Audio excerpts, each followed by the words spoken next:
গত টি-20 বিশ্বকাপে যোগ্যতা অর্জন করতে পারেনি ওয়েস্ট ইন্ডিজ। একদিনের বিশ্বকাপেও যোগ্যতা অর্জন করতে পারেনি তারা। এবারে টি-20 বিশ্বকাপে আয়োজক দেশ হিসেবে খেলছে ওয়েস্ট ইন্ডিজ। তবে দলের জয়ের ব্যাপারে আত্মবিশ্বাসী ক্যারিবিয়ান কোচ ড্যারেন স্যামি একসময় ওয়েস্ট ইন্ডিজ দলের অধিনায়ক ছিলেন। তার নেতৃত্বেই দুবার টি-20 বিশ্বকাপ জিতেছিল দল। তিনি বলেন, টি-20 দলকে নিয়ে আমরা গত বছর থেকে কাজ করছি। যেসব ক্রিকেটারকে আমরা খুঁজে বার করেছি তারাই এখন ম্যাচ জেতাচ্ছে। আমার মনে হয় এবারের প্রতিযোগিতায় আমরা পুরো বিশ্বকে নাড়িয়ে দেব। ওয়েস্ট ইন্ডিজ এবছর নিজেদের ঘরের মাঠে টি-20 বিশ্বকাপ খেলছে। সেটা দলের জন্য বাড়তি চাপের হতে পারে। 2007 সালের একদিনের বিশ্বকাপে ব্রায়ান লারা ছিলেন দলে।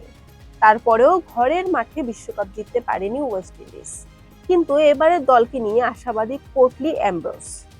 প্রাক্তন পেসার 2016 সালে দলের বোলিং কোচ ছিলেন। সেই বছর টি-20 বিশ্বকাপ জিতেছিল ক্যারিবিয়ান দল। তিনি বলেন, বিশ্বকাপ জেতা সহজ নয়, কিন্তু আমরা দুবার বিশ্বকাপ জিতেছি। একটা দলই এ সাফল্য পেয়েছে। আমরা তৃতীয়বার বিশ্বকাপ জেতার চেষ্টা করব। আর কোনো দল ঘরের বাইরে টি-20 বিশ্বকাপ জিততে পারেনি। সেটাও আমাদের কাছে বাড়তি অনুপ্রেরণা।